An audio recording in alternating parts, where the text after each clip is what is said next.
Imagine realizing one day that you and your neighbors are not the only people on this planet and there's actually other people who exist in other lands not too far away, and there's probably more.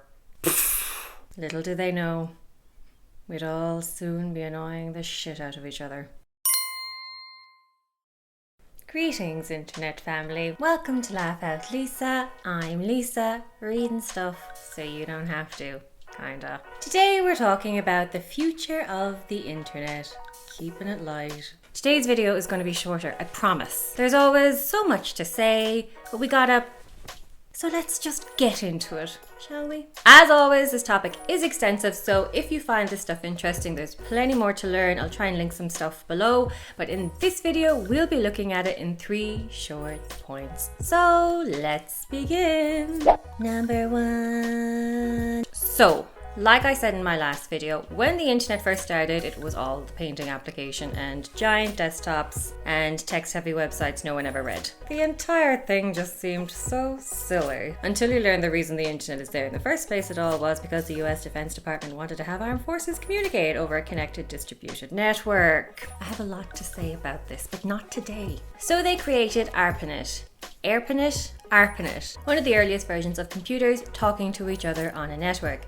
During this time, computers were designed to organize and receive the data coming in and out of the network, which by today's standards is the absolute bare minimum. Even still, more and more institutions were jumping on, and this is when computer scientist Vincent Cerf, father of the internet, coined the term internet to describe this growing network of interconnected computers. Ooh. Things started to get crowded, which created connection problems, so Vincent was like, I have an idea. And the IP address was born. Cerf developed a way for all global local networks to communicate with each other, and suddenly communication started to speed up. And we went from this to this.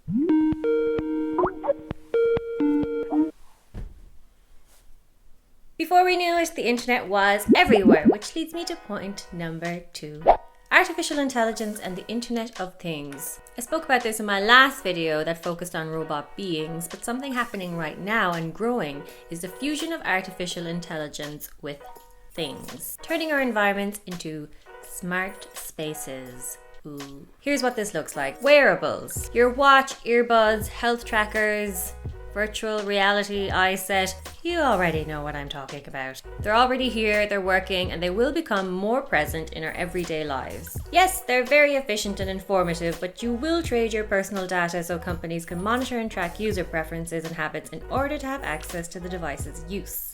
Health companies say this gives a more thorough insight and understanding to modern day human health, but what are your thoughts? Smart homes. Not gonna lie, my dream is to get a text from my oven being like, hey you, just putting dinner on now. It'll be ready when you get home. Then my dryer will send me a notification saying, drying done, sending it to the robot ironing station that hasn't been invented yet, or has it? Has it? And this is kind of what's happening already. A lot of new home devices that you purchase today will be smart devices. We already have Alexa freaking the shit out of us because it just randomly talks for no reason sometimes. And then there's smart lighting, thermostats, and other home electronics, all learning a homeowner's habits and developing automated support. Your home will literally be alive.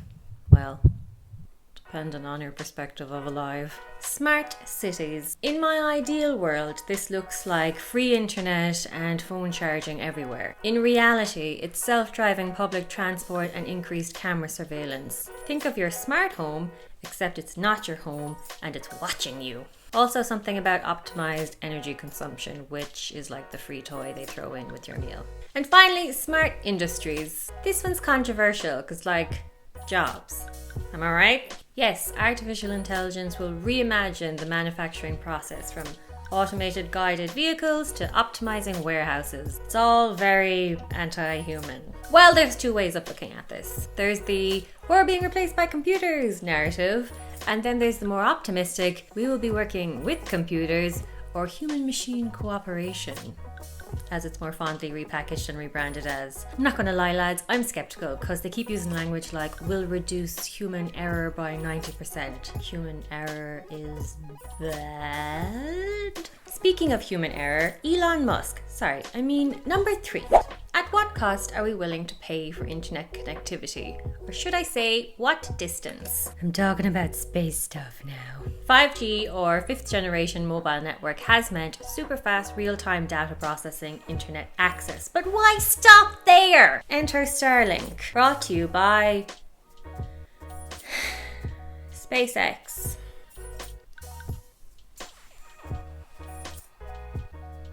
We already have satellites in space, nothing new there, but those ones are far away. Starlink puts thousands of satellites in low orbit Earth, which is still in space, but much, much closer to us. These satellites provide high-speed internet to small receivers on Earth. Overall objective being, you get internet, you get internet, you get internet, at a price. But like I say, at what cost? This extension of the internet in space is only the beginning, with Vince Cerf stating there will be an evolving interplanetary backbone over the next several decades to support robotic exploration. It's just gonna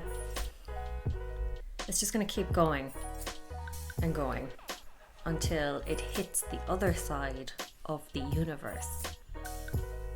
That's not a thing. That wasn't as long, was it?